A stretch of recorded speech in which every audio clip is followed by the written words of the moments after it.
Angel Reese gets her first WNBA victory over Caitlin Clark. I'm sure there was an opportunity or two for me to probably attempt another shot there at the end, but I trust my teammates. Obviously, 13 assists, that means my teammates scored off of 13 of my passes. It's a really great number. So I'm going to give them the ball every time and give them an opportunity to score. I believe in them. Obviously, you can't really think about the outside. You got to think what's in. We've always looked within our 12 girls in the women in the locker room, and just being able to have each other's back. I think we just had each other's back. We did whatever it took to win, and whatever your role is. We've gone over roles and sat in the mirror and said, this is what you need to do, and those are expectations, and the expectations are high, and you know if you let the team down, what that comes down to. So just being able to be there for your teammates and doing whatever your job is, and I think that was effective for everybody tonight. That snapped a 4-game winning streak for the Fever, who are still up in our power rankings, up to number 7. The Sky at number 9.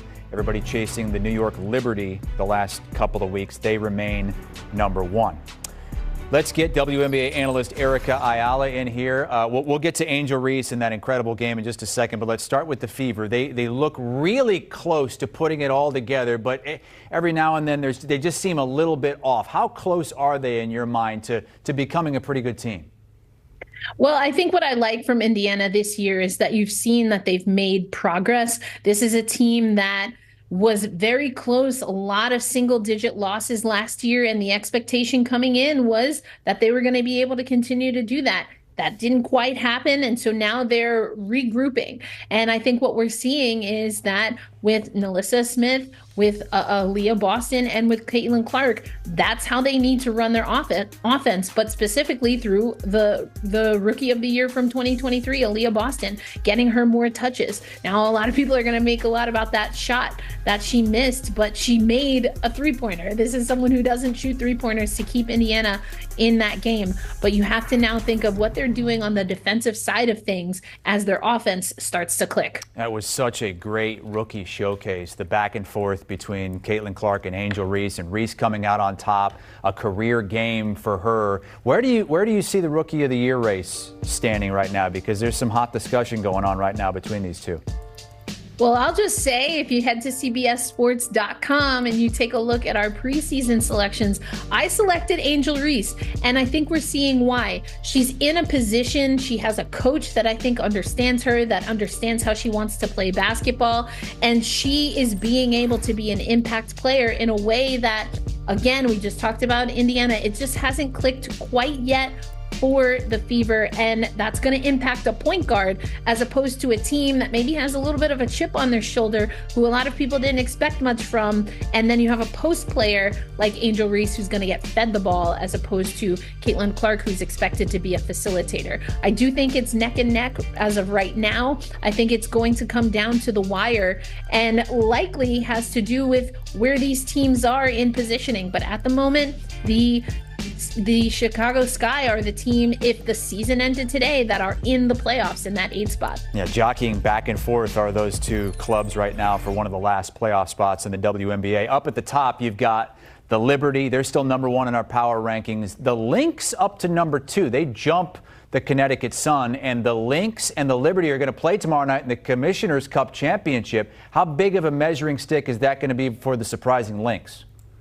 Well, I don't think that anyone should really be surprised by the Lynx, including that, they played pretty well against the New York Liberty early in the season. They're on the Lynx, that is, are on a 6-game winning streak. We know that the New York Liberty is riddled with injury right now. They still don't have Courtney Vandersloot back. Unfortunately, her mother just passed away, and so she's just getting back to basketball activities. So this is a New York Liberty team that is finding a way. That's what you like about them, and they're finding a way through their MVPs in Jonquel Jones and, of course, Breanna Stewart, who won last year. With the Minnesota Lynx, you have a player that I think is going to be in the MVP conversation, and that's Napheesa Collier. Things running through the player that's set to be a 2-time Olympian here in Paris in the summer. And I think Cheryl Reeve, who will be the head coach of that Olympic team, has this team focused. They don't have to deal with a lot of the noise that some of these other teams have had to deal with in the past few years. And they're focused on Lynx basketball, and they're getting an amazing performance by Kayla McBride. And I think that is what is giving them the difference. So it's going to be a great matchup, to your point, a good measuring stick. I think maybe more so for the New York Liberty on how they can really weather the storm as they're going through some of these injuries. But the Lynx are looking to just go about business as usual. Maybe the two-time defending champs have weathered injuries, so to speak, because they've put together a couple wins in a row after falling out of the top 5 in our power rankings. They're up to number 4. Chelsea Gray is back. How big of a deal is that for this team? Oh, it's huge. And it will also be huge for that Olympic team, to have a healthy Chelsea Gray.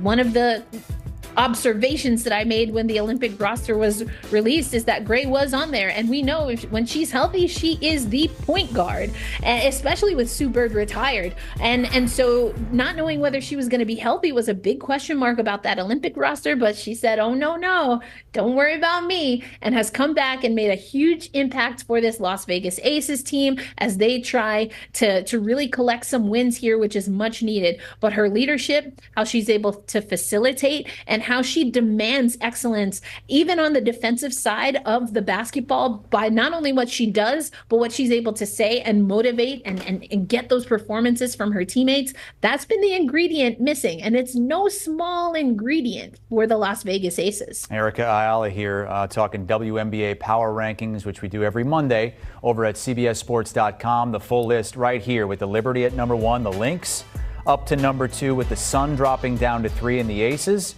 even though the record's not great, have started to turn the corner a little bit with Chelsea Gray returning. Now, Caitlin Clark's Fever at number 7. She has an opportunity to win another award tonight right here on CBS Sports Network. 7 Eastern. It's the Collegiate Women's Sports Awards, live from our broadcast center in New York. See who takes home the Honda Cup.